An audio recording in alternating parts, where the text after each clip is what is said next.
Selamat pagi Bapak Ibu hadirin. Selamat bergabung di Admin.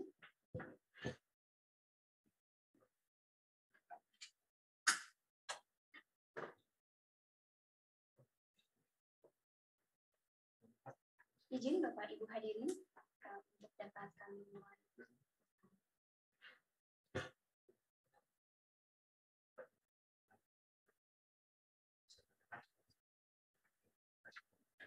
Bapak Ibu hadirin, apakah suara saya dapat terdengar jelas? Sudah. Dengan Mbak. Apa itu?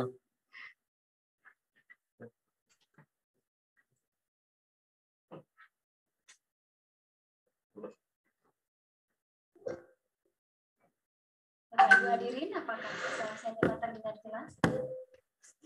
Ya, Mbak. Sudah dengar, Mbak.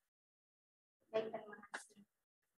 Mohon izin Bapak Ibu hadirin akan segera dimulai webinar pada pagi hari ini. Assalamualaikum warahmatullahi wabarakatuh.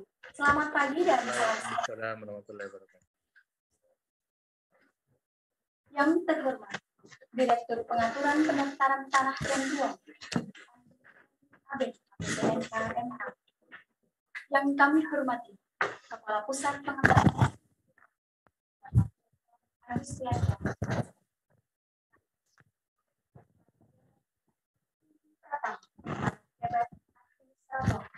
Para pejabat pengawas tamu undangan dan para hadirin serta peserta webinar.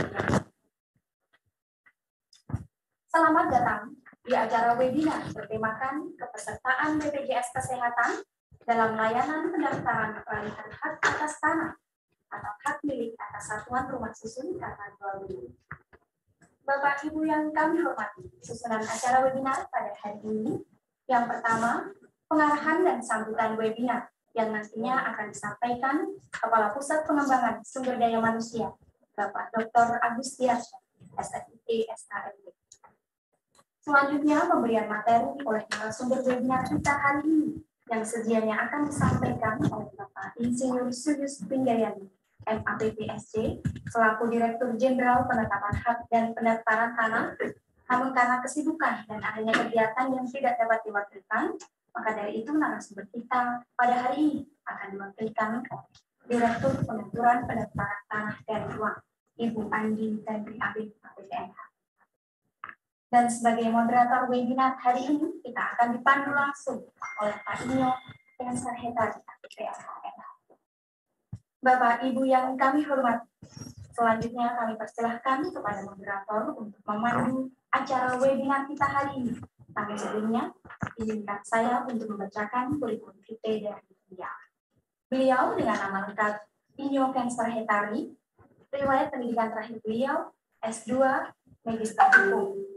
Beliau juga telah meraih berbagai penghargaan, sehingga terakhir beliau menjabat sebagai penjadi suara ahli media di PPSDM Kementerian ATR. Kepada beliau, Pak Inyo, kami silakan. Silakan.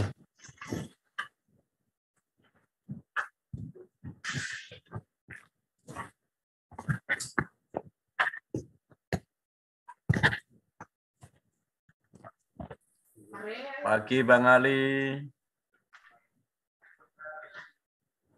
Assalamualaikum. Waalaikumsalam warahmatullahi wabarakatuh.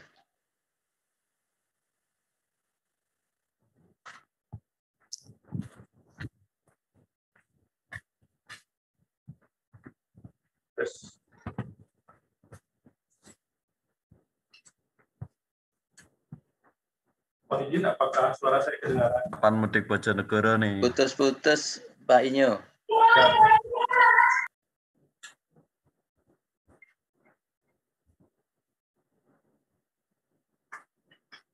Gimana Pak Ali? Monitor?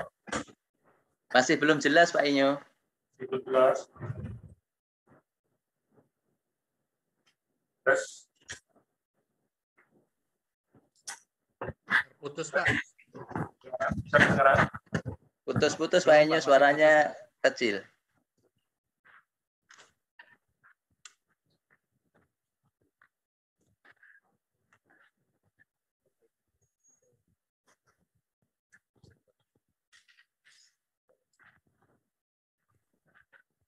Pak Ali bisa kedengeran? Sekarang agak Oke, bagus, Pak bagus. Inyo. Jelas, Pak. Iya. Sekarang lebih bagus.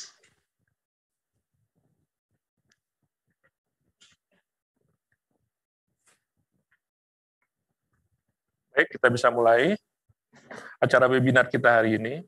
Assalamualaikum warahmatullahi wabarakatuh. Waalaikumsalam. Selamat pagi, salam sejahtera buat kita sekalian. Shalom, Om Swastiastu, Namo Buddhaya, salam kebajikan. Selamat bertemu kembali Bapak Ibu peserta acara webinar yang diselenggarakan oleh Pusat Pengembangan Sumber Daya Manusia Kementerian Agraria dan Tata Ruang, Badan Pertanahan Nasional, yang biasa kita kenal dengan sebutan PPSDM Kementerian ATR BPN. Perkenalkan, nama saya Ijo Hetari, selaku moderator yang memandu jalannya acara webinar hari ini. Saat ini saya sebagai Widyaswara Ahli Madya di Kementerian ATR BPN. Webinar kali ini mengangkat tema kepesertaan BPJS Kesehatan dalam layanan pendaftaran peralihan hak atas tanah atau hak milik satuan rumah susun karena jual beli. Adapun narasumber pada webinar hari ini adalah Ibu Andi Tenri Abeng, APTNH MH. Beliau saat ini menjabat sebagai Direktur Pengaturan Pendaftaran Tanah dan Ruang pada Direktorat Jenderal Penetapan Hak dan Pendaftaran Tanah Kementerian ATR BPN. Bapak Ibu peserta webinar yang saya hormati, sebagai pembuka acara webinar hari ini, mari bersama kita menyimak sambutan dari Bapak Dr. Agustiarsa, SSID, SHMP, selaku Kepala Pusat Pengembangan Sumber Daya Manusia Kementerian ATR BPN, selaku penyelenggara webinar hari ini. Kepada yang terhormat Bapak Agustiarsa, dipersilakan. Baik, terima kasih Pak Inyo. Selamat pagi menjelang siang Bapak Ibu sekalian. Bismillahirrahmanirrahim. Assalamualaikum warahmatullahi wabarakatuh. Waalaikumsalam. Yang kami hormati dan kami banggakan Ibu Direktur Pengaturan Pendaftaran Tanah dan Ruang, Ibu Andi Tenri Abeng, APTNH MH. Selamat pagi, Ibu. Kemudian yang kami hormati para pejabat pimpinan tinggi pratama, para pejabat administrator, para pejabat pengawas, seluruh tamu undangan, narasumber, dan moderator yang hadir di ruangan Zoom ini, kemudian seluruh peserta webinar yang berbahagia. Bapak Ibu sekalian, terima kasih. Saya pikir di pagi ini semua penuh semangat ya untuk bisa mendapatkan sosialisasi di webinar yang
dengan baik proses-proses untuk bisa kebijakan atau instruksi dari Presiden ini bisa dilaksanakan dengan baik di seluruh jajaran, sehingga masyarakat yang menerima pelayanan di kita itu juga bisa menerima layanan dengan baik dan tidak merasa bahwa ini sebuah beban yang baru atau sebuah beban yang berat di dalam pelayanan.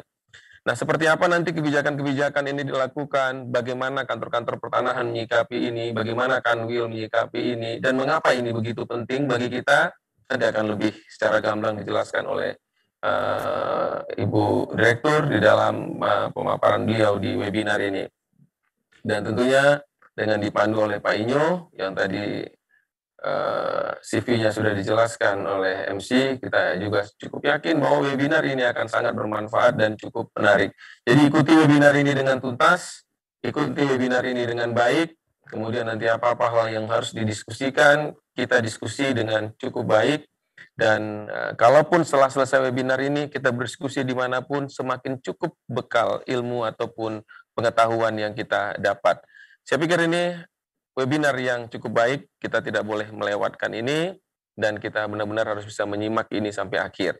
Mudah-mudahan memberi manfaat. Akhirnya dengan mengucapkan selamat mengikuti webinar kepesertaan BPJS Kesehatan dalam layanan pendaftaran peralihan hak atas tanah atau hak milik atas satuan rumah susun karena jual beli di Kementerian Agraria dan Tata Ruang Badan Pertanahan Nasional tahun 2022.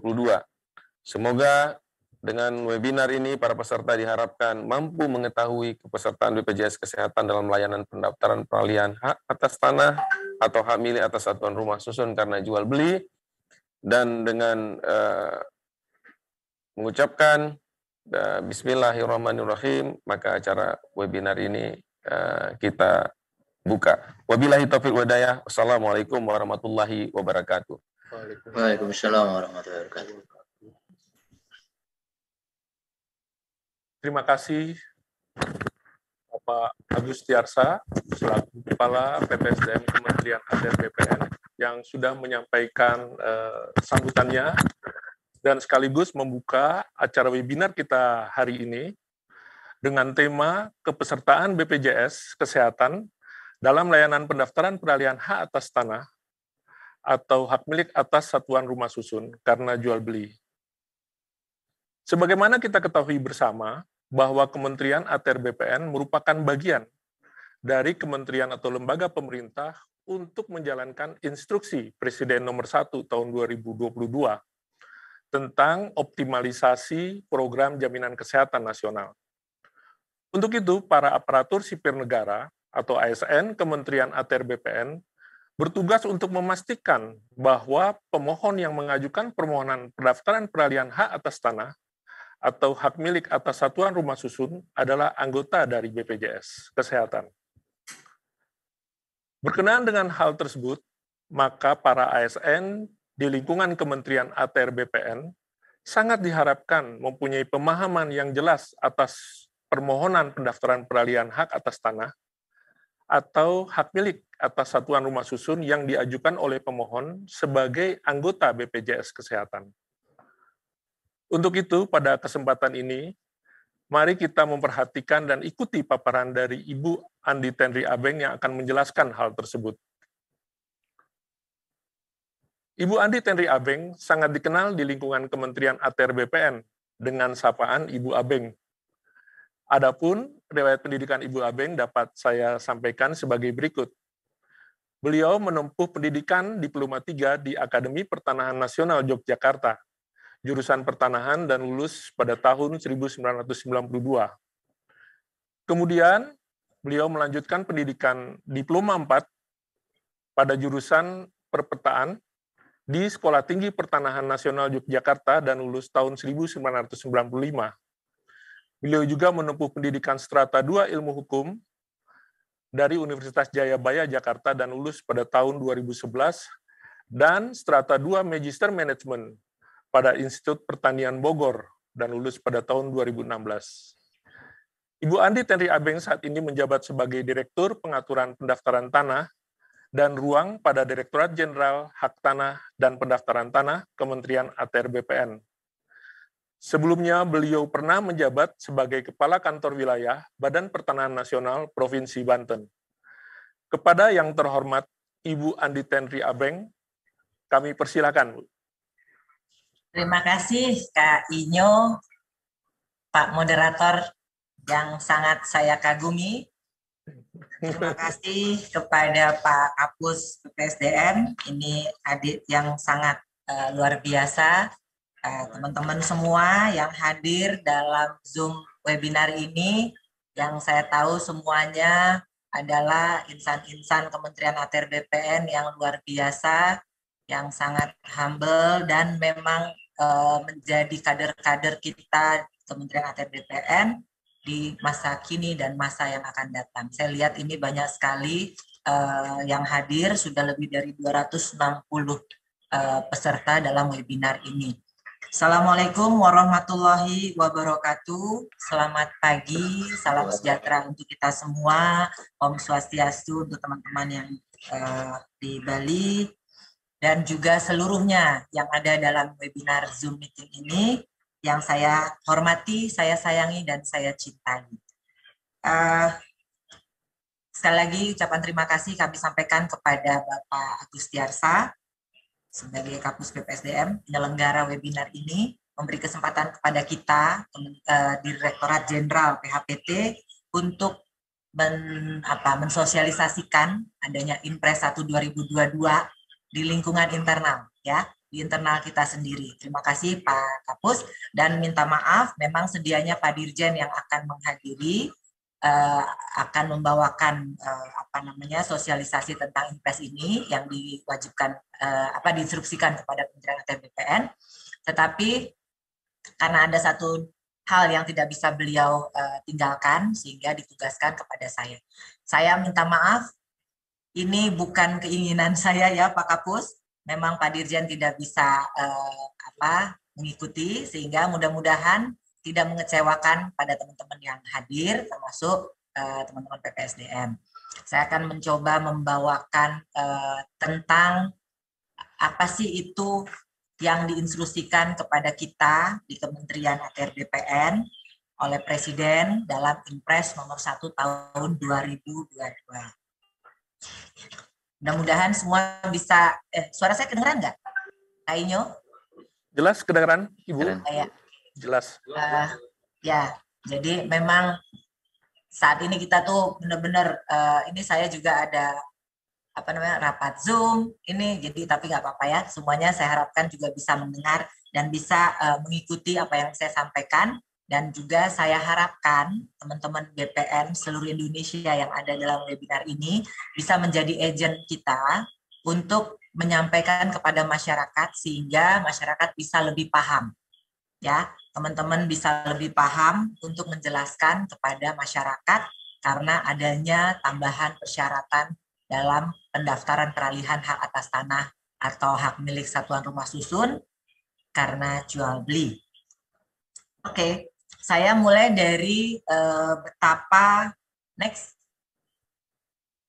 Oke, ini bisa kita lihat bahwa pandangan dunia terhadap kita, ya, pelayanan pertanahan kita itu kita tahu bahwa ada EODB, Ease of Doing Business, ya, yang kita ini dalam peringkat kalau di EODB-nya sendiri dengan 10 indikator kita itu peringkat ke-73 dari 190 negara, ya. Ini apa artinya? Ini adalah kemudahan berusaha di Indonesia, itu indikatornya salah satunya jual beli, kita masuk peringkat 73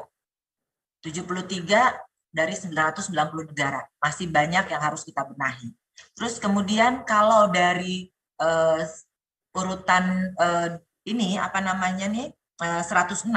kita itu adalah urutan 106 di peringkat pendaftaran properti, ranking kita ya, di tingkat pendaftaran properti itu di 106. 106 tuh jauh sekali dari angka 1. Kemudian kalau di ASEAN, Asia Tenggara, kita tuh kemudahan berusaha kita tuh di urutan ke-6. Ya, nah artinya kita masih harus lebih banyak lagi berusaha untuk meningkatkan peringkat ini. Ya, ini teman-teman semua orang BPN ya, Pak Inyo ya? Ya, betul Ibu. Peserta dari dikenal lingkungan ya. ASN Kementerian Ya, ATR jadi BPN. saya mau menyampaikan bahwa kita, terutama untuk layanan jual beli, itu dipandang oleh dunia, dihitung ranking-ranking kita, ya. Jadi memang banyak yang masih harus kita lakukan untuk perbaikan, kemudahan berusaha. Ini saya membawa teman-teman semua bahwa ujungnya nanti adalah peralihan hak jual beli yang masuk dalam Inpres. Kemudian next, nah ini hanya contoh ya. Kami memberikan contoh bahwa 6 prosedur dalam IODB 2020 itu harus berlaku selama 28 hari, sangat panjang ya. Terus kemudian cukup tinggi biaya yang dikeluarkan. Nah, nilainya itu 8,5% dari nilai properti. Sehingga kita tadi masuk dalam ranking 106 dunia. Ya, next. Nah, kita dalam layanan pertanahan ini 10 tertinggi, 10 layanan terfavorit yang saya munculkan. Favorit kedua itu adalah peralihan hak jual beli.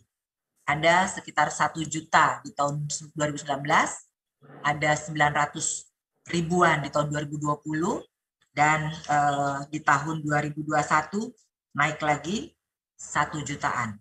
Ya, ini menggambarkan betapa peralihan hak jual beli cukup favorit di dalam kita. Sukses Pak Kapus. Terima kasih. Sukses Pak. Ya. Terima kasih Pak.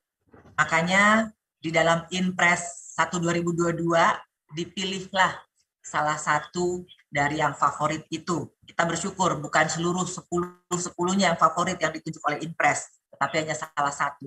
Dan salah satu ini adalah hanya satu dari 137 layanan pertanahan yang ada di KKP kita, ya. Jadi hanya salah satu yang ditunjuk oleh Inpres. Nah, saya harapkan teman-teman di sini, ASN maupun PPN yang ada bergabung dalam webinar ini, bisa juga turut menjelaskan kepada masyarakat tentang kondisi-kondisi ini. Next.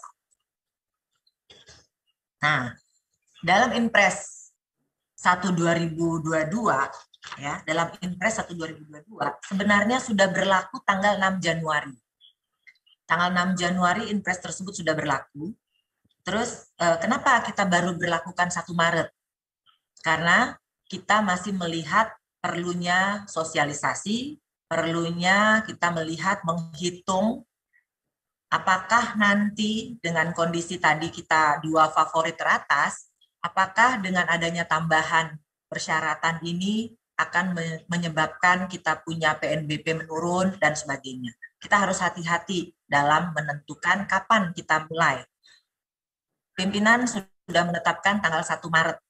Saat itu kita buat edaran. Tetapi ternyata menjadi viral di medsos, ya, karena penjelasan belum kita jelaskan, tetapi masyarakat sudah langsung menanggapinya, ya. Tapi nggak apa-apa. Itu juga salah satu sarana beriklan buat kita Kementerian ATR BPN. Sehingga sekarang hampir seluruh masyarakat Indonesia melihat BPN itu ada dan BPN itu berkarya, ya. Jadi kita ambil sisi positif dari viralnya tentang pemberlakuan Inpres 1 2022. Tanggal 1 Maret kita tetapkan pemberlakuan ini secara nasional. 1 Maret itu juga merupakan tanda kutip momen serangan fajar, ya. Tapi tidak karena itu, ya Pak Inyo, bukan karena serangan fajar ditentukan 1 Maret. Karena kita merasa dari 6 Januari sampai 1 Maret itu sudah cukup waktu untuk seluruh masyarakat Indonesia mengetahui adanya Inpres 1 2022. Nah, kemudian dalam Inpres 1 2022, ya, kita bisa lihat bahwa bukan hanya BPN yang masuk dalam Inpres 1 2022. Ada lebih dari 23 KL. Ya, 23 itu kementerian lembaga, Kemudian selebihnya ada 30 lembaga ini, termasuk Kejaksaan Agung, Polri, BP2MI, BPJS Kesehatan, Gubernur, Bupati Wali Kota, DJSN. Ini menjadi mendapatkan perintah atau mandat atau instruksi dari Presiden dengan Impres 1 2022. Kita adalah bagian dari 30 KL tersebut. Dan alhamdulillah kita hanya diminta satu, diinstruksikan satu saja, yaitu untuk pendaftaran permohonan hak karena jual beli dari 137 layanan kita. Kita bisa lihat yang lain nih, di Kemendagri ada 14 layanan. Kemendagri ini kan terkait dengan hajat hidup kita kan, bikin KTP, bikin apa-apa yang menyangkut diri pribadi kita ini, semuanya nih ada 14 instruksi yang di dalam Impres tersebut. Kita hanya satu dan mudah-mudahan kita bisa menjalani instruksi ini dengan baik tanpa menimbulkan masalah baru. Ya, kita harapkan seperti itu. Instruksi untuk kita adalah Menteri ATR BPN, Menteri ATR Kepala BPN agar memastikan pemohon layanan peralihan sebelumnya. Slide-nya sebelumnya. Ya, kita diinstruksikan Menteri ATR Kepala BPN agar memastikan pemohon layanan peralihan hak atas tanah atau hak milik satuan rumah susun merupakan peserta aktif dalam program Jaminan Kesehatan Nasional. Ya, jadi kita harus memastikan bahwa pemohon tersebut adalah peserta aktif. Ya, adalah peserta aktif dalam program Jaminan Kesehatan Nasional. Oke. Nah, untuk kita ketahui di Indonesia itu ternyata penduduknya saat ini adalah hampir 274 juta jiwa. Ya, 274 juta jiwa. Yang sudah mendaftar BPJS ada 236 jutaan jiwa atau sekitar 86,27%. Targetnya di tahun 2022 berdasarkan RPJM itu terdaftar 98% masyarakat Indonesia yang tercover dalam Jaminan Kesehatan Nasional. Ya, jadi maka keluarlah Impres ini. Ya. Kemudian dari 236 jutaan tersebut ada 96 jutaan itu yang iurannya dibayarkan oleh pemerintah, yang masyarakat mendapatkan bantuan. Kemudian itu pemerintah pusat. Kemudian pemerintah daerah juga membayarkan iuran 39,8 juta penduduk di daerahnya masing-masing. Ya, nah artinya hanya sisa dari 236 juta dikurangi 96 juta sekian, dikurangi 39 juta sekian, itulah yang masuk ke dalam JKN Mandiri. Ya, ini yang ingin yang diperintahkan oleh Presiden kepada kita untuk memastikan bahwa mereka yang mengikuti mendaftarkan layanannya ke kita merupakan peserta aktif program JKN. Next. Oke, lanjut ya. Nah, ternyata kewajiban JKN ini sudah ada sejak Undang-Undang Nomor 24 tahun 2011. Jadi bukan ujuk-ujuk tahun 2022. Dan sanksinya pun sudah ada di dalam Undang-Undang 24 tersebut. Ya, Undang-Undang 24 tahun 2011. Kemudian keluar PP nomor 86 tahun 2013 bahwa tata cara pengenaan sanksinya. Jadi di undang-undang itu sudah merupakan kewajiban pemberi kerja wajib secara bertahap mendaftarkan dirinya dan pekerjanya. Kemudian setiap orang selain pemberi kerja, pekerja dan penerima bantuan iuran yang memenuhi persyaratan kepesertaan dalam program jaminan sosial wajib mendaftarkan dirinya dan anggota keluarganya sebagai peserta pada BPJS. Artinya ini wajib sudah sejak tahun 2011 dengan Undang-Undang Nomor 24. Oke. Nah, kemudian di dalam undang-undang itu juga ada sanksi.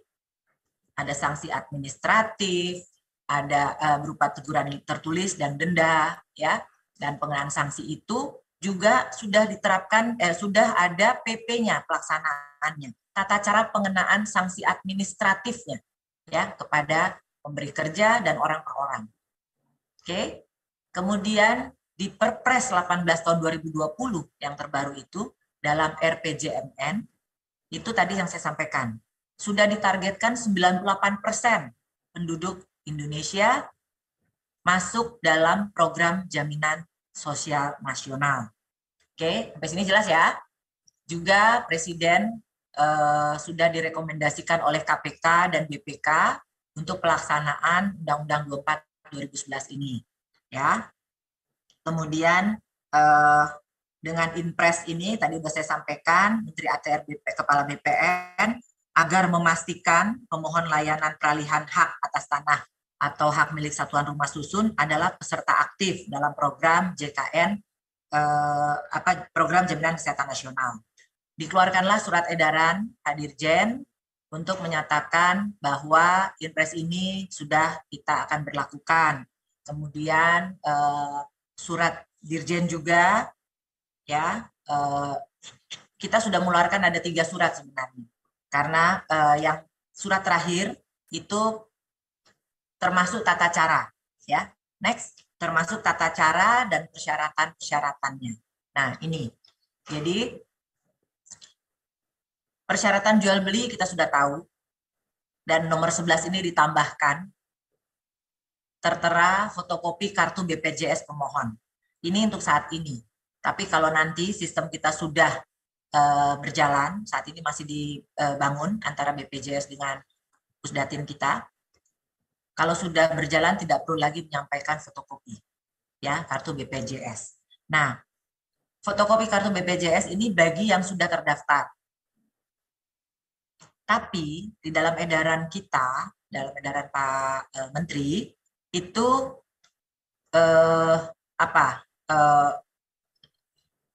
banyak kemudahan-kemudahan, ya.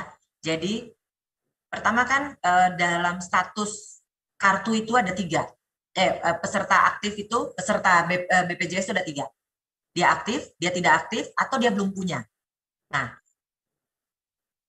kami, Pak Dirjen dan Pak Pimpinan, Pak Menteri, itu tidak mau menghambat pendaftaran peralihan karena jual beli ini hanya karena belum adanya kartu BPJS atau kartu BPJS-nya sudah tidak aktif, ya. Jadi semuanya kita layani. Ini teman-teman kantor pertanahan mungkin sudah paham, ya. Jadi tidak ada permohonan yang ditolak hanya karena tidak ada atau tidak aktif kartu BPJS, ya. Bagaimana caranya kita membantu kita melaksanakan Inpres ini? Tetap kita daftarkan, kita selesaikan sesuai ketentuan, ya, sesuai SOP kita.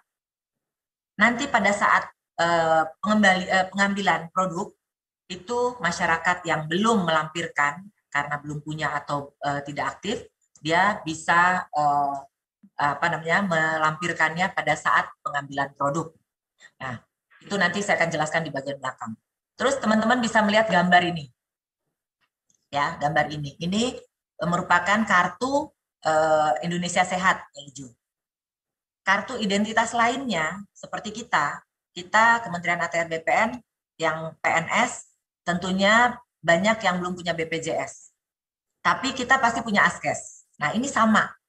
Di dalam di dalam sistemnya BPJS, kalau kita membawa Askes dia langsung terkonek. Jadi nomornya ini Askes kita sudah masuk ke dalam data JKN dalam BPJS. Jadi tidak harus kepesertaan BPJS itu dengan kartu BPJS kesehatan ini.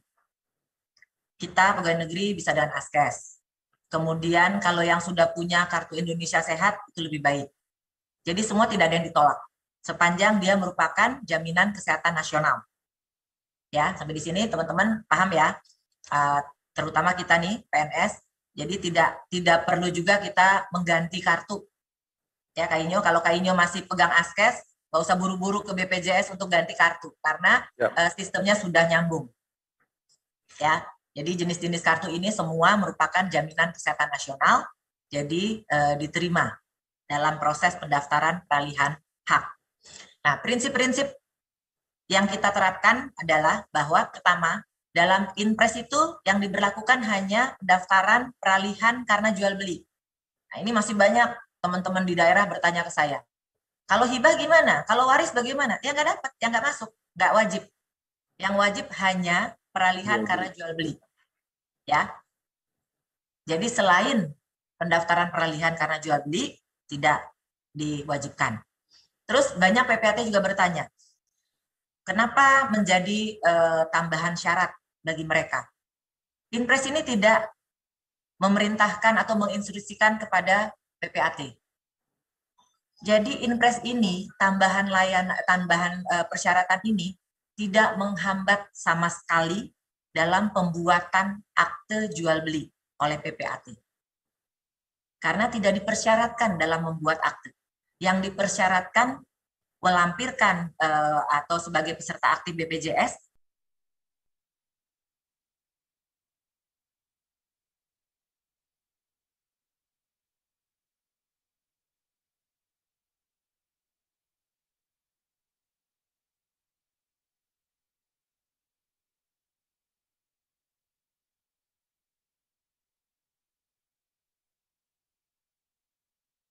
nanti mereka harus melampirkan bukti kepesertaan aktif BPJS.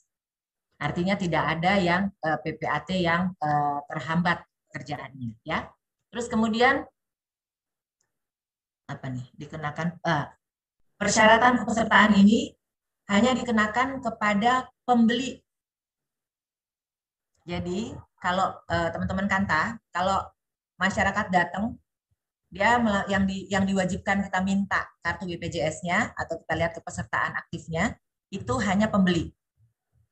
Penjual dan sebagainya sudah tidak. Ya, hanya pembeli yang dilampirkan. Oke. Terus kemudian bagaimana kalau dia WNA? Kalau WNA yang wajib adalah yang sudah bekerja paling singkat 6 bulan. Paling singkat 6 bulan. Kalau dia belum 6 bulan, dia tidak masuk dalam kewajiban di Undang-Undang 24 yang tadi saya sampaikan, ya. Jadi kita nggak usah memaksakan. Kalau pembeli hak pakai adalah WNA, dia baru prolegalitas, dia belum 6 bulan di sini, jangan dipaksa minta BPJS-nya sampai nggak bisa didaftarkan, jangan. Dia belum wajib, dia tidak terkena dalam instruksi ini. Terus bagaimana kalau dia badan hukum? Badan hukum tadi saya sudah sampaikan bahwa pemberi kerja wajib ya memiliki BPJS dirinya dan pekerjanya. Nah, dalam badan hukum yang kita mintakan adalah BPJS pimpinan perusahaan tersebut. Ya, salah satu direksi yang mewakili direksi, direktur yang mewakili direksi itu yang bertanda tangan di akte juga bisa. Itu yang kita mintakan kepesertaan keaktifan BPJS. Ya, jadi teman-teman Kanta udah clear di ini ya, di hal ini ya. Terus kemudian ini tadi yang saya sampaikan. Apabila pada saat penyampaian berkas pemohon belum dapat melampirkan kartu BPJS itu karena dua hal. Pertama karena sudah tidak aktif karena tidak bayar jadi tidak aktif, atau memang belum. Nah, itu tidak boleh dihambat. Tetap kita proses sepanjang semua sudah memenuhi syarat di 1/2010. Ya, tetap diproses, tapi nanti di Pusdatin sudah membuat di dalam kalau dia belum aktif atau dia belum punya, di dalam kartu STTD tanda terimanya itu ada note. Ada note bahwa pada saat pengambilan itu harus melampirkan bukti keaktifan dari kartu BPJS. Nah, kemudian bagaimana? Berarti kan masyarakat yang belum punya harus mendaftar dulu. Sementara SOP kita nih 5 hari, SOP pendaftaran di BPJS itu 14 hari. Ya, nanti saya akan jelaskan di slide berikutnya. Terus ini kita sedang mengintegrasikan sistem ya, sehingga nanti kita tidak perlu lagi melampirkan fotokopi. Cukup melihat dari sistem integrasi antara BPJS dengan BPN. dengan KKP kita sehingga akan lebih memperlancar proses di loket. Next, ini saya lanjutkan. Nah, ini kalau dia begitu mendaftar, dicek dalam portalnya BPJS, ternyata statusnya tidak aktif itu artinya ada tunggakan. Jadi tidak diaktifkan lagi. Nah, sementara untuk mengaktifkan mereka itu harus membayar. Tidak semua orang mampu membayar lunas karena mungkin tunggakannya udah sekian tahun. Ada kebijakan di BPJS itu dengan pembayaran bertahap. Mereka istilahkan dengan rehab. Ya. Sampai 24 bulan. Nah, artinya begitu masyarakat membayar cicilan pertama, note yang ada di tanda terima itu sudah menjadi gugur sehingga pada saat selesainya sertifikat diproses bisa diambil cukup dengan memperlihatkan bukti bayar cicilan pertama. Ya, Pak teman-teman Kanta udah clear ini ya. Terus kemudian kalau data tidak ditemukan pada saat di portal, data tidak ditemukan, itu artinya belum menjadi peserta. Nah, untuk menjadi peserta, dia bisa masuk ke dalam web service-nya BPJS, mendaftar online. Kemudian kita tidak usah tunggu sampai selesai pendaftaran itu, dia mendapatkan kartu baru, terus dia bawa ke kita dengan posisi aktif. Tidak perlu. Cukup masyarakat membawa screenshot atau tangkapan layar virtual account. Jadi pada saat masyarakat mendaftar di web service-nya, webnya BPJS, nanti akan keluar virtual account. Jadi cukup ini yang ditampilkan oleh masyarakat, itu note di dalam STTD kita itu menjadi gugur. Masyarakat boleh mengambil sertifikat yang telah selesai. Nah, itu yang saya rasa itu penjelasannya dari setiap webinar maupun sosialisasi yang disampaikan baik oleh Pak Dirjen maupun saya atau Kasubdit, ini yang kita sampaikan, dan ini baru kali ini kita sosialisasi tentang Inpres di webinar ini untuk internal kita. Terima kasih sekali kepada Pak Kapus dan jajaran, karena kita memang terlupa. Kita sudah sosialisasi ke PPAT, kita sudah sosialisasi ke masyarakat umum, tetapi ke internal kita, kecuali di lingkungan PHPT, ini kan seluruh ya, bukan hanya PHPT. Di lingkungan PHPT, ini baru ini kita lakukan. Saya ucapkan sekali lagi terima kasih Kak Inyo atas diundangnya kami ini dalam sosialisasi ini. Pak Kapus dan jajaran, terima kasih. Dan teman-teman semua, mudah-mudahan apa yang saya sampaikan pemahamannya sama dengan apa yang teman-teman kerjakan di kantor pertanahan. Dan juga buat teman-teman yang tidak melayani di kantor pertanahan, ini menjadi pencerahan kalau ada yang bertanya. Karena walaupun kita bukan membidangi PHPT atau di loket, tapi kalau kita memakai baju BPN, siapapun ketemu kita dianggap menguasai semua hal tentang pertanahan. Nah, ini bisa mengisi kekosongan kalau ada yang menanyakan tentang BPJS atau Inpres 1/2022 ini kepada kita yang tidak melayani di loket. Terima kasih atas perhatiannya. Monggo dilanjut Pak Inyo. Terima kasih semuanya. Om Swastiastu. Assalamualaikum warahmatullahi wabarakatuh. Waalaikumsalam warahmatullahi wabarakatuh. Terima kasih Bu Andi Tenri Abeng atas penjelasan dan paparannya yang cukup jelas dan juga menambah pengetahuan terutama untuk teman-teman kita di lingkungan ASN Kementerian ATR BPN, khususnya kepada teman-teman yang garda terdepan di kantor pertanahan kabupaten kota ini, Bu.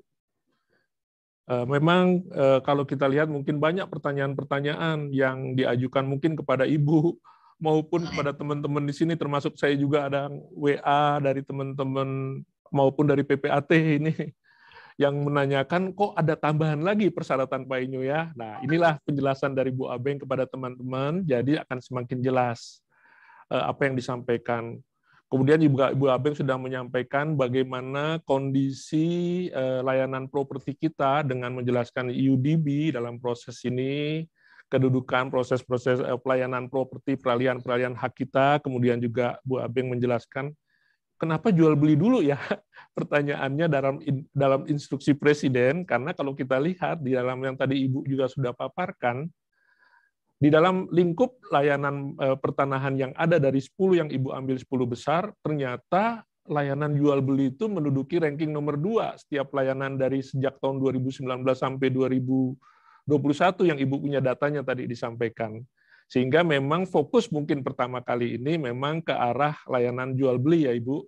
Ya, kemudian juga banyak pertanyaan ini Ibu yang tadi Ibu sampaikan juga. Kok bagaimana kalau badan hukum gitu? Atau pertanyaan bagaimana yang belum punya pemohon, tapi dia udah beli tanah tapi belum punya. Nah, itu juga Ibu sudah menjelaskan hal ini. Nah, dari penjelasan Ibu, mungkin dari teman-teman ada perlu suatu penjelasan yang lebih dalam lagi, atau perlu mungkin ini ada hal yang masih keraguan-raguan dari teman-teman. Nah, kami membuka kesempatan ini untuk tanya jawab. Saya harapkan peserta ini kesempatan yang luar biasa, bisa ketemu dengan Ibu Direktur, untuk menyampaikan mungkin hal-hal yang sedang atau yang akan dihadapi kira-kira di dalam pelayanan pertanahan, khususnya untuk peralihan jual beli baik hak atas tanah maupun untuk hak milik atas satuan rumah susun. Silakan kami buka untuk forum diskusi hari ini. Forum diskusi pada webinar kita yaitu tanya jawab dengan pertanyaan yang diajukan peserta yang akan nanti ditanggapi oleh Ibu narasumber, Bu Abeng.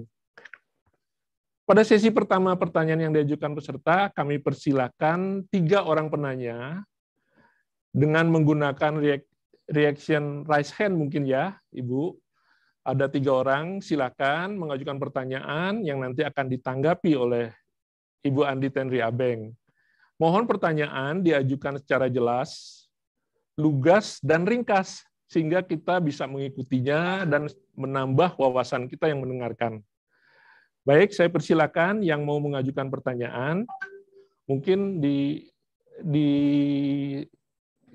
tampilkan seluruh peserta untuk bisa kita lihat siapa yang mengajukan raise hand-nya. Tiga penanya saya buka, silakan. Kayaknya sudah jelas semua Kak Inyo.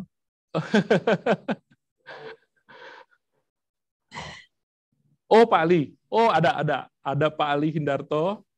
Beliau Widya Iswara di PPSDM, sahabat saya ini, Bu Abeng. Sahabat saya juga Pak Inyo. Saya persilakan Pak Ali Hindarto untuk mengajukan pertanyaannya. Silakan Ibu Bapak. Terima kasih Pak Inyo, Bu Abeng, luar biasa penjelasannya. Dari penjelasan Ibu tadi disampaikan terkait dengan salah satu persyaratan untuk jual beli pendaftaran untuk karena peralihan hak karena jual beli adalah melampirkan BPJS ya. Sebagaimana Ibu jelaskan juga bahwa keanggotaan BPJS ini kan ada yang aktif dan tidak aktif ya.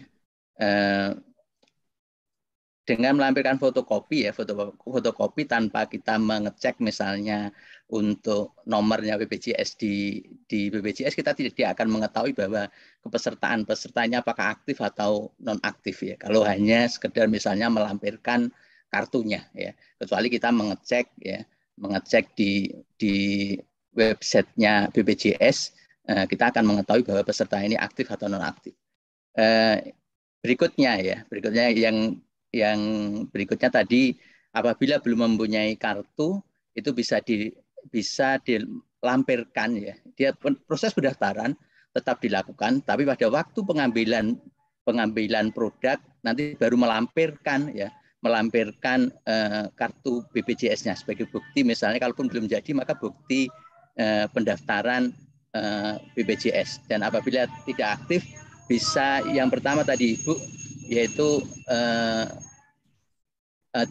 karena ada cicilan ya, ada misalnya kalau dia ada tunggakan maka dia ada cicilan, yang penting dia ada cicilan, misalnya ada pembayaran cicilan tahap pertama misalnya dilakukan. Begini Ibu, misalnya yang terakhir tadi misalnya dia melampirkan tapi ada waktu pengambilan produk ternyata dia belum melampirkan kartu BPJS-nya karena dia misalnya belum mendaftarkan ya. Apakah ini tetap misalnya pada waktu produk selesai, apakah kalau dia mengambil, apakah produknya bisa diambil atau tidak? Kalau tidak, sudah barang tentu dia menjadi tunggakan misalnya karena menjadi tunggakan BPN karena produk belum disampaikan. Apakah ini tidak akan merugikan misalnya merugikan BPN ya karena produk ya dia sudah melebihi SOP, melebihi waktu penyelesaiannya karena ada proses tambahan atau persyaratan tambahan adanya kartu BPJS. Terima kasih, Ibu. Terima kasih Pak Ali atas pertanyaannya. Jadi ada dua Pak Ali ini menanyakan Ibu mengenai peserta aktif dan tidak aktif. Sudah ada apakah dapat dijelaskan lebih lanjut kemudian Ibu. Yang kedua, kalaupun misalnya dia bukan peserta yang belum menjadi anggota, tetapi produk sudah jadi. Karena ini proses memakan waktu misalnya, sehingga menjadi tunggakan kantor pertanahan. Itu mungkin Pak inti dari pertanyaan Pak Ali, dua pertanyaan itu. Silakan Bu Abeng untuk penjelasannya. Silakan Ibu. Terima kasih Pak Ali. Pertanyaannya cukup baik sekali. Jadi supaya saya juga lebih menjelaskan dengan detail ya.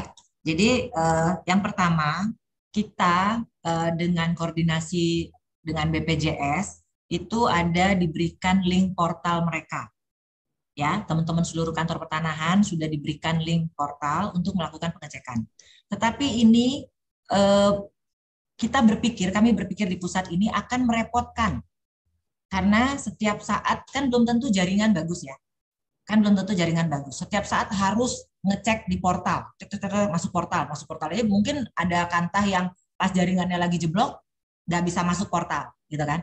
Akhirnya di dalam edaran itu kami bilang, masyarakat yang punya kewajiban menyampaikan ke kita status kepesertaannya. Jadi dia capture sendiri mereka yang kan masyarakat itu bisa ya, Pak Ali juga bisa nih masuk ke webnya BPJS melalui JKN Mobile, terus kemudian Cika itu mengecek status kepesertaan. Nah, itu masyarakat di dalam edaran kita, masyarakat yang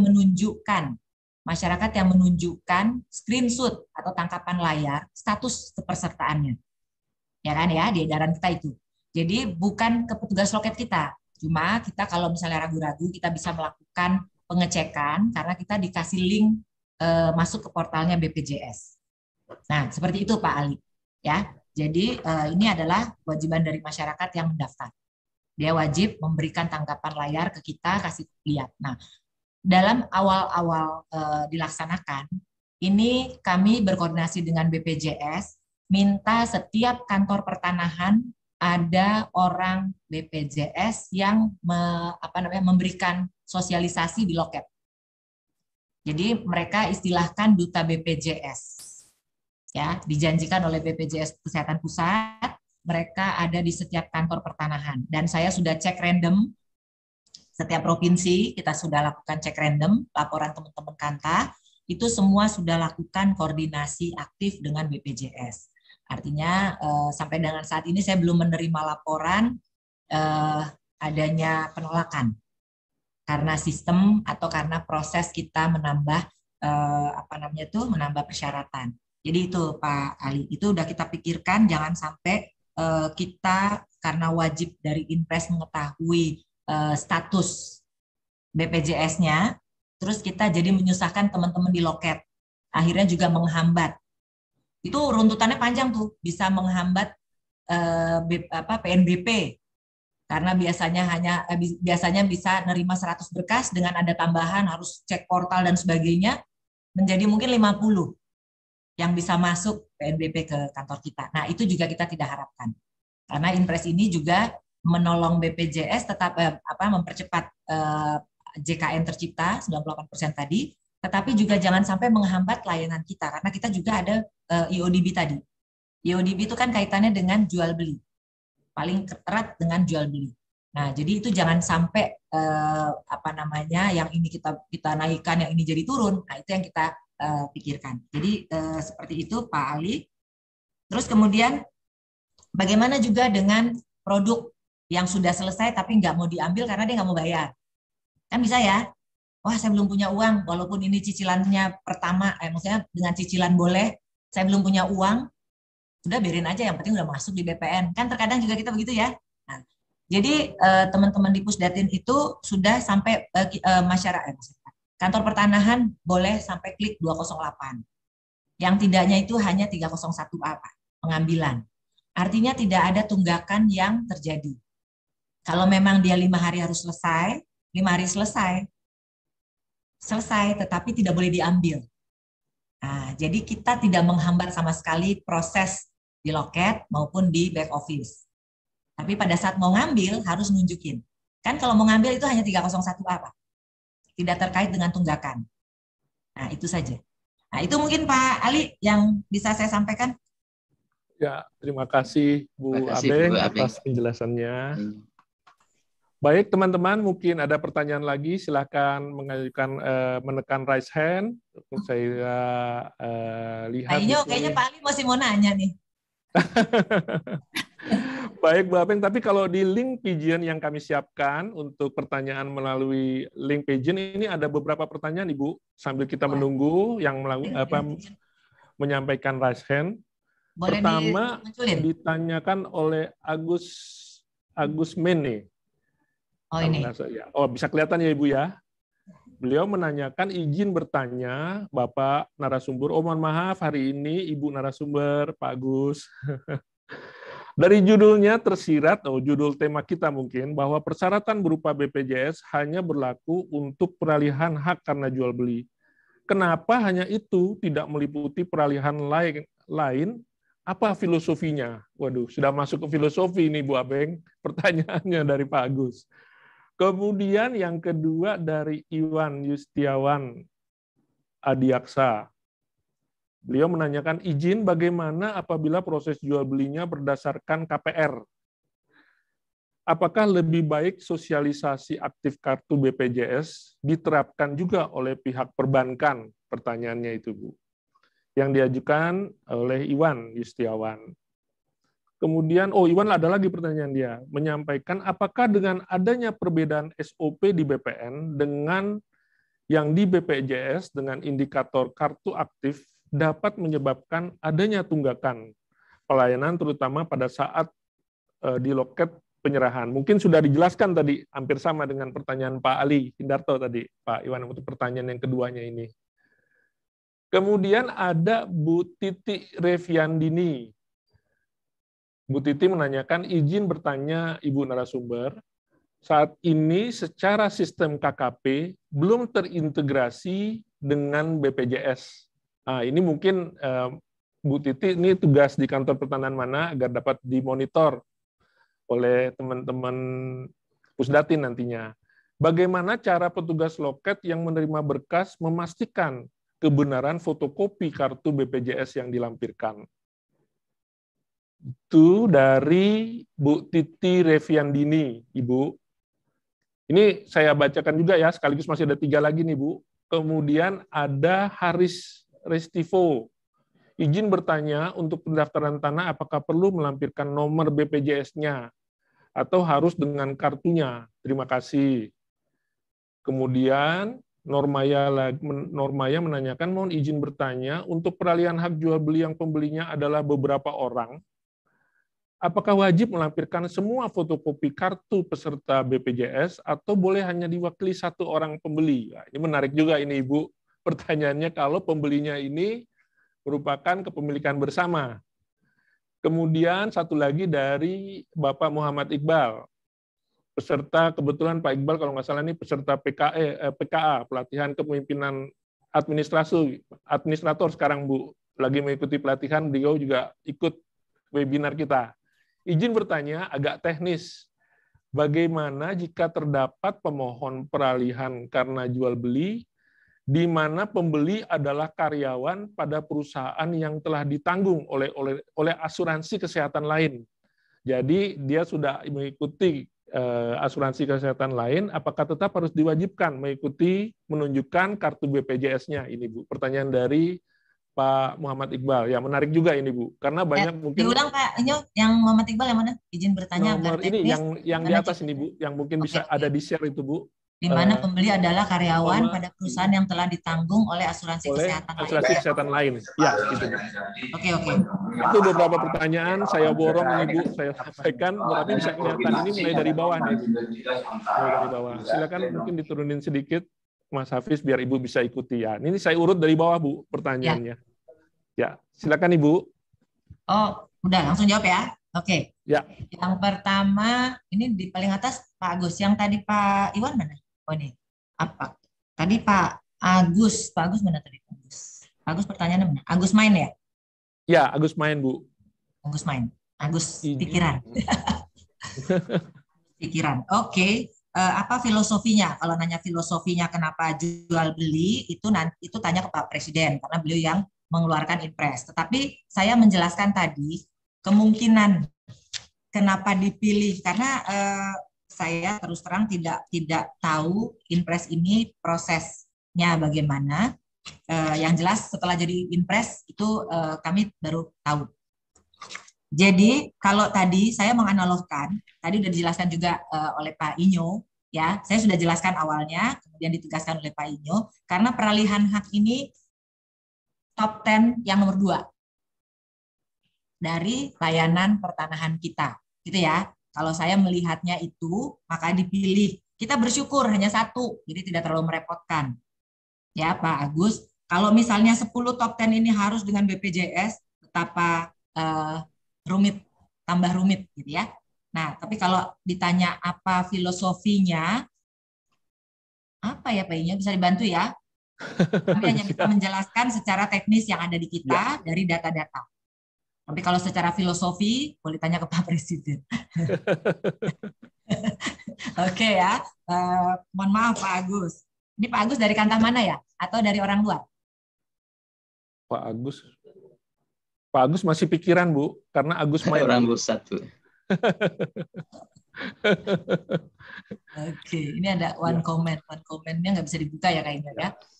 Oke, yang kedua Pak Iwan, kalau KPR bagaimana? Kalau KPR kan tetap melampirkan akte jual beli ya. Ya kayaknya ya. Orang mendaftarkan, kita pakai KPR, tapi peralihan haknya kan jalan. Ya, tetap pakai jalan. Jual beli. Ya. Nah, tadi udah saya jelaskan. Tetap yang terima pembeli. Ya. Nah, masalah nanti harus dari bank, udah diedukasi, itu nanti ke depan akan kita lakukan, termasuk kepada PPAT. Walaupun sekarang PPAT tidak tersangkut sama sekali pada saat pembuatan akte. Ya, terus waktu pembuatan KPR, bank tidak tersangkut sama sekali. Hanya pada saat pendaftarannya di kantor pertanahan baru dimintain. Ya, jadi Pak Iwan, ini Pak Iwan mana ya? Iwan Yustiawan Adiaksa dari kantah mana ini? Nah, jadi begitu. Nanti kita ini bagus, masukan bagus, baik dengan PPAT, perbankan, dan instansi institusi lainnya. Nanti kita juga coba komunikasikan. Ya, kalau bisa di hulunya sudah kita mintakan atau sudah ada, tentunya tidak mempersulit lagi pada saat kita melakukan proses pendaftaran yang hanya 5 hari, ya kan? Kayak misalnya kita buat akte di PPAT, kan nggak sehari jadi. Tapi berapa hari ngumpulin ini, ngumpulin itu gitu kan. Nah itu mungkin saran Pak Iwan bisa dianalogkan lah PPAT, perbankan. Itu bisa kita mintakan mereka sudah mulai informasikan kepada kliennya atau si pemohonnya untuk juga melengkapi BPJS aktif, kepesertaan aktifnya. Gitu ya Pak Iwan ya. Terus kemudian bagaimana kalau ada tunggakan? Izin bagaimana apabila proses jual belinya beroda? Apakah dengan adanya perbedaan SOP di BPN dan BPJS dengan indikator kartu aktif dapat menyebabkan adanya tunggakan pelayanan terutama saat di loket penyerahan? Di loket penyerahan sudah tidak masuk ke dalam tunggakan kinerja kita karena 208 boleh diklik, boleh diterbitkan. 301A-nya tentunya pada saat orang datang mengambil. Ya. Kalau orang datang mengambil. Kalau dia belum ambil, tentunya tunggakan di 301A. Tetapi tidak mempengaruhi penilaian kinerja bahwa pekerjaan belum selesai. Ya, karena ada pihak eksternal yang belum datang ambil. Gitu ya Pak Iwan ya. Jadi tadi udah saya jelaskan, kita tidak boleh menghambat proses sampai selesai. Ya, apapun kondisi kartunya. Mau aktif, mau tidak aktif, mau tidak punya. Sepanjang sudah sesuai SOP 1 2010, tidak ada yang boleh dihambat. Yang ada adalah kita tahan penyerahannya. Ya, clear ya di sini ya, teman-teman kantor pertanahan harusnya clear. Oke. Nanti kalau nggak clear, WA saya lagi, nanti saya jelaskan lagi deh. Ya, oke. Siap, Bu. Ya, siap. Kemudian Bu Titi Reviandini. Ini kayak ada nama PPAT ini. Izin bertanya, apa saat ini secara sistem KKP oke? Tadi saya sampaikan di slide nomor bahwa akan diintegrasikan antar sistem BPJS dengan KKP. Dan saat ini Pusdatin dengan BPJS lagi intens menyiapkan sistem. Juga teman-teman dari Biro Ren dan kami semua sebagai narasumbernya itu juga sedang menyiapkan MOU dan PKS. Jadi sistem ini kalau mau host to host itu harus ada PKS, harus ada MOU. Nah, ini sedang disiapkan. Kita harapkan secepatnya selesai. Nah, selama belum ada sistem, tadi saya sampaikan, kalau tadi tercatat bahwa pemohon melampirkan kartu. Padahal di edaran kartu lagi fotokopi. Nah, itu di edaran cukup melampirkan fotokopi screenshot ya. Di edarannya Pak Dirjen itu jelas disebutkan bahwa pemohon itu melampirkan screenshot atau tangkapan layar itu deh bahasanya. Ya, melampirkan screenshot. Nah, masyarakat itu ya peserta JKN ini bisa mengakses melalui mobile JKN, melalui Cika, Chat Assistant JKN yang dengan WA. Itu langsung terjawab. Statusnya aktif, tidak aktif, atau tidak ditemukan. Tadi sudah saya sampaikan di slide terakhir. Ya,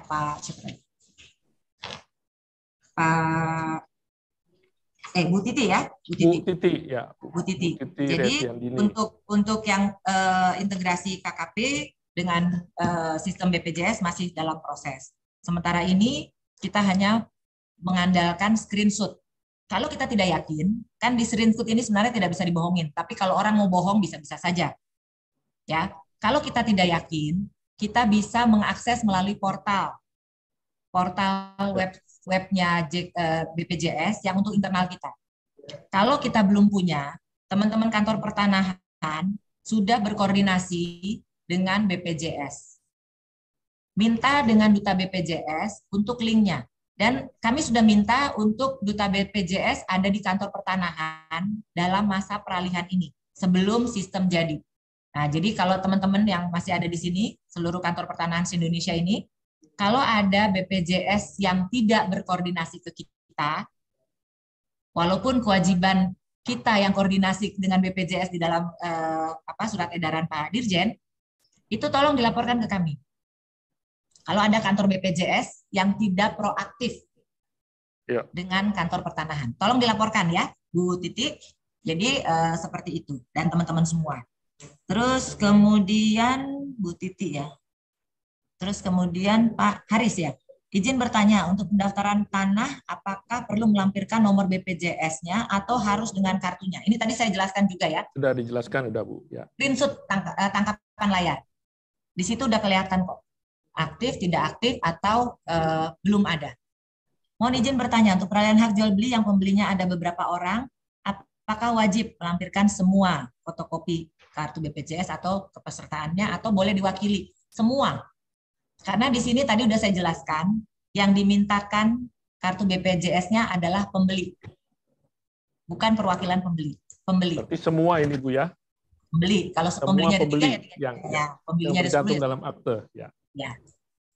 Ya, ini clear ya, karena pembeli. Kalau pembeli artinya semua pembeli.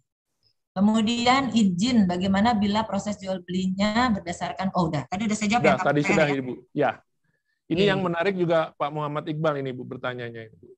Mana sih Muhammad Iqbal? Paling atas. Yang paling atas ya. Bertanya agak teknis. Bagaimana jika terdapat pemohon peralihan hak karena jual beli di mana pembeli adalah karyawan pada perusahaan yang telah ditanggung oleh perusahaan kesehatan lainnya. Tadi saya sampaikan contoh-contoh kartu JKN, ya, contoh-contoh kartu JKN.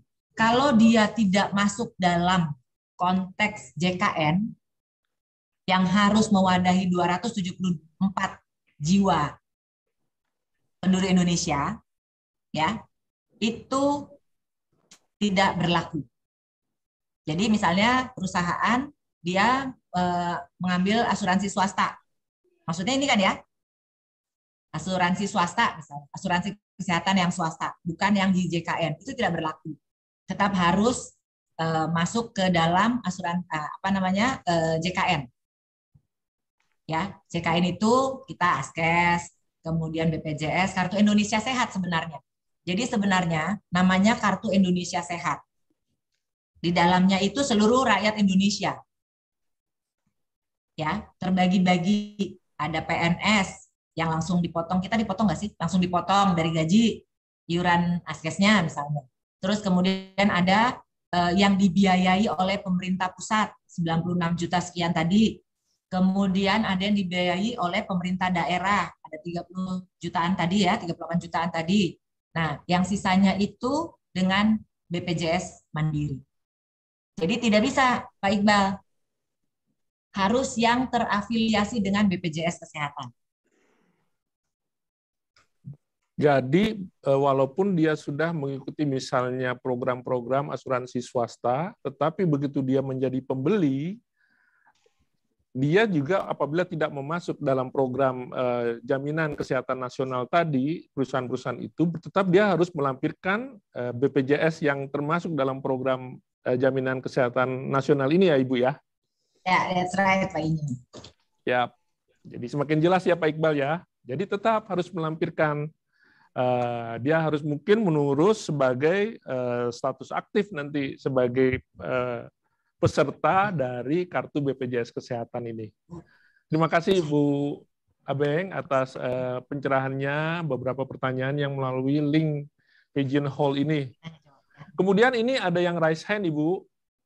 Ya. Sepertinya sahabat Ibu ini Bu Anna Anida, Kepala Kantor Pertanahan Kota Cimahi ini. Silakan Bu Anna untuk mengajukan pertanyaannya. Pagi Bu Direktur, pagi Mas Inyo. Selamat pagi Bu Ana. Ibu Kakan cantik. Itu kok suara kepalanya naikkan dikit dong. Nggak kelihatan cantiknya. Nah. Aduh. Ini sebetulnya tadi pas pertanyaan Pak Ali, saya izin Bu Direktur menyampaikan yang terjadi di kantor pertanahan. Jadi mengenai tadi sudah aktif atau enggak, memang pihak BPJS langsung datang ke kantor, bikin loket, dan membuat portal. Sehingga pada saat daftar itu dengan hanya memasukkan NIK saja, KTP itu udah ketahuan itu aktif atau enggak aktif. Itu. Oh, ya. Terus yang barusan saya lihat, sekarang di KKP juga mungkin saya lihat kan agak susah ya. Di KKP juga sekarang di print-printan ini sudah terlihat di sini BPJS-nya itu aktif atau tidak aktif. Jadi di KKP sudah ada. Jadi kalau menurut saya nggak ada masalah sama sekali gitu. Alhamdulillah. Bahwa masyarakat dari BPJS-nya sendiri sangat support ke kita dan itu sama sekali kita tidak menghambat peralihan karena semua kita terima. Baik yang belum terdaftar maupun belum aktif semua kita terima.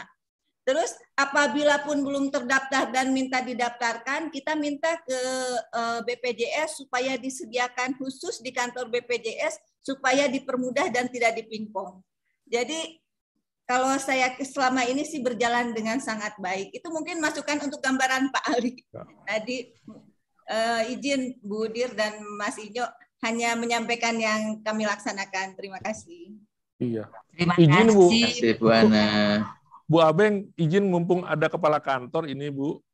Jadi malah saya jadi sebagai moderator mau lihat aplikasi di lapangannya ini Bu Ana. Jadi kira-kira dari yang Bu Ana lihat sejak berlakunya digunakannya KKP kita mulai 1 Maret kalau tidak salah diaktifkan. Ya. Kira-kira Ibu lihat sebenarnya lancar-lancar saja, tidak ada tunggakan ya seperti dikhawatirkan teman-teman ini. Betul. Kalau selama ini kan kita memang sampaikan bahwa jangan sampai ada tunggakan, terima semua. Dan tapi kita cek aktif atau enggak aktif, disampaikan kepada pemohonnya untuk diaktifkan. Itu berkas kita terima semua sampai nanti pada saat pengambilan itu nanti diperlihatkan screenshot-nya. Yang kita lihat hanya screenshot-nya tadi. Jadi nggak usah lagi pakai kartu segala macam. Oh ya, baik Ibu. Jadi lancar, saya syukur. Iya, syukur Ibu, jadi ini bisa lancar, kerjaan kita juga lancar, juga kita bisa memenuhi instruksi Presiden ini, ya. Amin. Ya, makasih Bu Ana. Mungkin ada teman-teman dari kantor pertanahan lain memberikan masukannya. Mumpung ketemu ada Bu Direktur di sini, terkait dengan pelaksanaan dari Instruksi Presiden nomor 1 tahun 2022 serta surat edaran Pak Dirjen nomor 1 tahun tanggal 25 Februari kemarin ini. Mungkin mohon masukannya dari peserta webinar terkait dengan pelaksanaan dari Inpres ini, Inpres nomor 1 tahun 2022. Mungkin sambil menunggu Ibu, ini belum ada yang raise hand. Ini ada pertanyaan juga di chat, Ibu. Ini diajukan, mohon diturunin coba pertanyaannya, Fis. Di chat dari RR Diah Pratiwi ini, Bu. Ya. Bagaimana jika pemohon baru saja sebagai peserta BPJS, tetapi kartu BPJS belum jadi? Apakah dibolehkan mengambil sertifikat dengan menunjukkan kartu pendaftaran BPJS-nya? Jadi baru daftar tapi belum jadi, bisa ngambil hasilnya dari pendaftaran peralihan hak yang diajukannya, Ibu. Iya, tadi saya jelaskan. Coba deh, slide saya halaman terakhir. Berarti saya punya penjelasan kurang jelas ya, Kak Inyo ya? Atau ya, kecepatan ya saya ngomong ya? Jadi, mungkin perlu penekanan-penekanan kali, Bu. Ya, jadi Bu Dia, nah ini, kalau data tidak ditemukan, tadi Bu Ana udah bilang, status ini dengan mengetik NIK, keluar semua ya Bu Ana tadi ya, di portalnya, terus jadi ada aktif, tidak aktif, atau tidak ditemukan. Kalau tidak ditemukan tuh berarti belum terdaftar, gitu kan? Kemungkinan NIK-nya juga belum valid, atau belum terdaftar. Kalau belum terdaftar, karena proses pendaftaran mereka membutuhkan 14 hari kerja, sementara kita proses hanya 5 hari. Jadi kita hanya mintakan pada saat pendaftaran, mereka tuh akan keluar bukti virtual account. Jadi jangan melihat kelas, seluruh kelas boleh. Walaupun dia datang orang kaya raya, tapi dia hanya ngambil kelas 3, jangan ditolak. Ya, tidak mengenal kelas kita. Nah, ini contoh virtual account. Cukup dengan ini, kita tidak usah sampai melihat dia sudah bayar atau belum. Ya, nggak usah. Jadi bukti mereka masuk ke dalam portal BPJS, kemudian mendapatkan virtual account. Itu juga udah bisa, Bu Dia. Ya.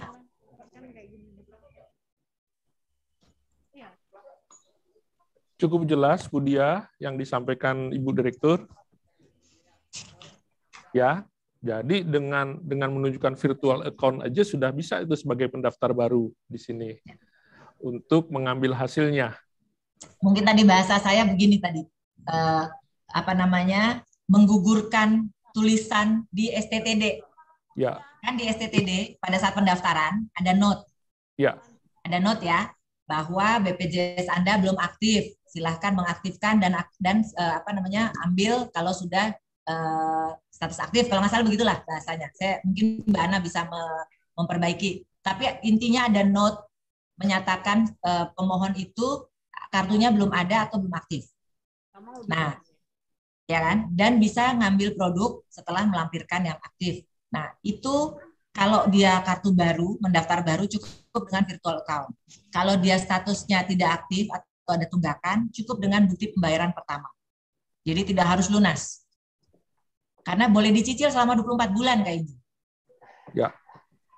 Ya, jadi mereka ada sistem rehab katanya. Rencana pembayaran bertahap itu maksimal 24 bulan. Ya, 24 bulan maksimal. Iya. Ya. Baik, Ibu. Itu tadi mungkin bahasa saya yang menggugurkan note. Nah, itu mungkin yang teman-teman, atau mungkin suaranya nggak jelas. Mbak Dia boleh undang saya ke kantor Mbak Dia deh, saya main-main ke tempat Mbak Dia. Baik, Ibu. Cukup jelas ya, Bu Diah ya, apa yang dipaparkan oleh Bu Direktur. Kemudian ini sambil menunggu juga, ini belum ada pertanyaan, Ibu, yang diajukan dengan mengajukan raise hand. Kemudian di Pigeon Hall juga belum ada lagi, Ibu. Kayaknya mungkin sudah semakin jelas ini, Bu, penjelasan dari... Ini ada Bu Diah nih. Makasih, Bu, cukup jelas. Terima kasih, Mbak Dia. Oh, iya. Saya diundanglah ke sana. Nah, Ibu, mungkin kalau saya sambil menunggu, mungkin karena waktu kita masih ada, mungkin Ibu penjelasan mengenai orang asing yang berdomisili di Indonesia ini, Bu. Misalnya dia membeli suatu satuan rumah susun, bagaimana dia, apakah juga melampirkan terkait dengan BPJS aktif ini, Bu?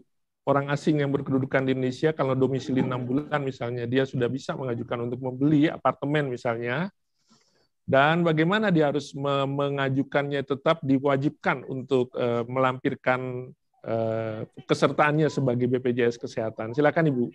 Ya, terima kasih Pak Inyo. Jadi Inpres ini, yang masuk dalam JKN, yang wajib dalam JKN itu adalah orang asing yang sudah tinggal lebih dari 6 bulan. Ya, sekurang-kurangnya 6 bulan. Gitu kan? Ya. Jadi kalau dia belum 6 bulan, dia tidak punya kewajiban. Dia baru datang di Indonesia, dia sudah memenuhi syarat untuk membeli, dia membeli. Tapi dia belum 6 bulan. Dia mendaftarkan ke kita, ke kantor pertanahan. Dia tidak wajib mengikuti JKN. Ya, tidak wajib dilindungi dengan jaminan kesehatan nasional. Tapi kalau dia sudah lebih dari 6 bulan, dia wajib menjadi peserta BPJS Kesehatan. Itu kayaknya.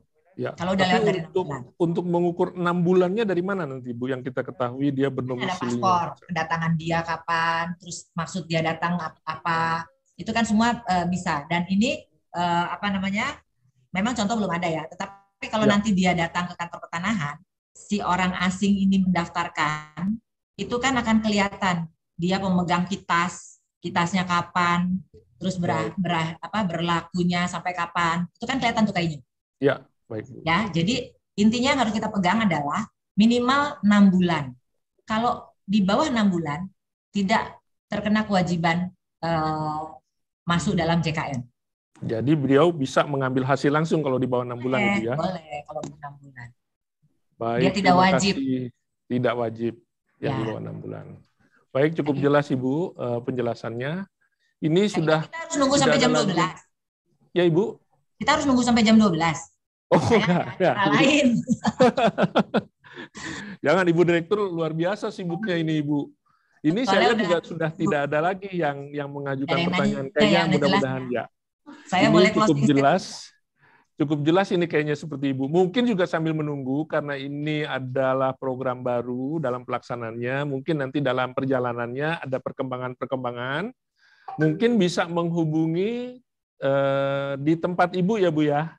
Hubungi saya langsung boleh. Nomor telepon saya juga mendunia. Monggo aja. Saya layani semua.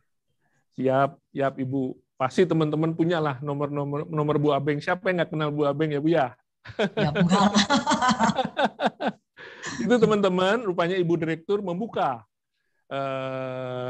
pertanyaan-pertanyaan secara terbuka apabila Bapak Ibu di daerah menghadapi mungkin kendala, hambatan di dalam proses melaksanakan program Inpres ini, silakan menghubungi Bu Abeng langsung. Bu Abeng juga membuka itu kesempatan kepada teman-teman dengan nomor yang mungkin ada nanti disampaikan, nanti akan ditanggapi oleh Bu Abeng untuk mencari solusi. Masalah-masalah mungkin di dalam prakteknya masih menemukan kendala.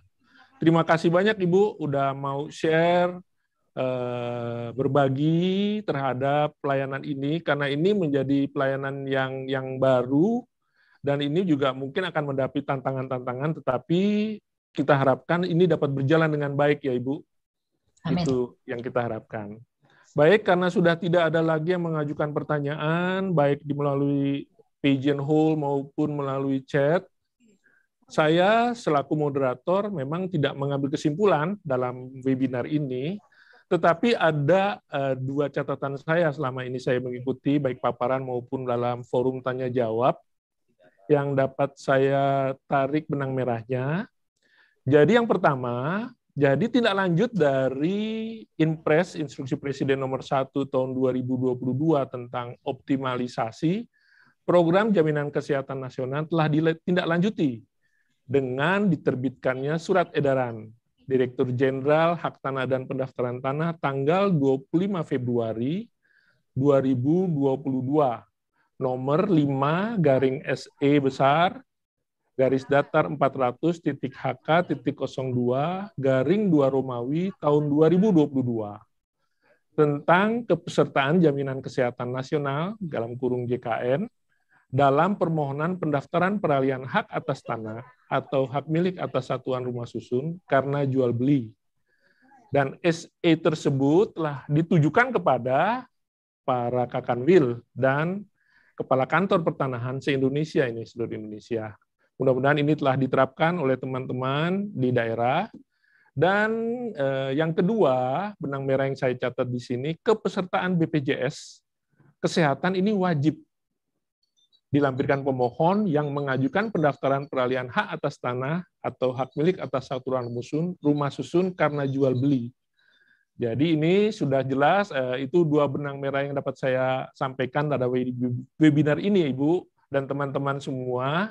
Mudah-mudahan ini dapat dilaksanakan dengan baik oleh seluruh aparatur sipil negara di lingkungan Kementerian ATR BPN. Ini saya ucapkan terima kasih kepada Ibu Andi Tenri Abeng selaku narasumber pada webinar kita hari ini yang diselenggarakan oleh PPSDM Kementerian ATR BPN.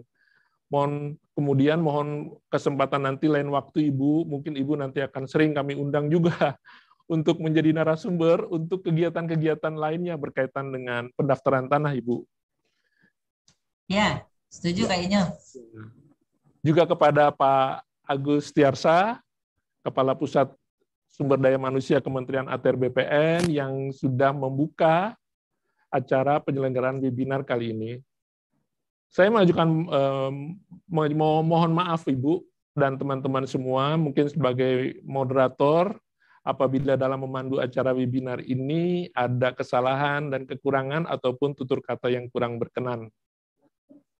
Diskusi webinar ini saya tutup dengan mungkin ada satu quote ini, Bu. Saya sering ngumpulin quote-quote. Ini saya kutip dari Steve Jobs, Ibu. Jadi CEO-nya dari Apple yang saya kutip dari Harian Kompas tanggal 8 Agustus 2020. Bunyinya kira-kira begini, Bu. Satu-satunya cara untuk bekerja luar biasa dengan mencintai yang Anda kerjakan. Jika Anda belum menemukannya, carilah, jangan berdiam diri. Jadi memang suatu terobosan-terobosan, suatu kebijakan-kebijakan selalu mendapat tantangan dan kritikan. Dan itu harus kita jalankan karena ini instruksi untuk kepentingan bangsa dan negara. Saya kira itu Ibu penutup saya. Terima kasih, saya akhiri webinar ini. Wassalamualaikum warahmatullahi wabarakatuh. Om Santi Santi Hom. Terima kasih. Terima kasih Kak Inyo. Kalau ada masalah kasih tahu saya ya. Ya, Ibu udah membuka waktu itu. Silakan Ibu. Terima kasih banyak Ibu. Ada ya. Terima kasih. Boleh Amin. Terima kasih Pak Inyo. Terima kasih ya. Kak Inyo terima kasih banyak. Terima kasih. Terima kasih. Terima kasih Ibu Bapak. Terima kasih. Ya, Liv ya. Ya, terima kasih Bu. Oke.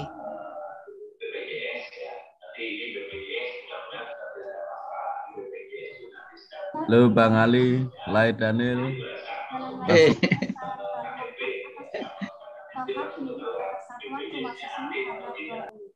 Terima kasih kepada para hadirin yang telah bergabung. Salam sehat untuk kita semua, tetap patuhi protokol kesehatan. Semoga Allah selalu memberikan kita barokah pada setiap langkah dan kita. Dari Taufiq wal Hidayah. Wassalamualaikum warahmatullahi wabarakatuh. Waalaikumsalam warahmatullahi wabarakatuh. Mas Jarwadi. Bagaimana Mas Daniel?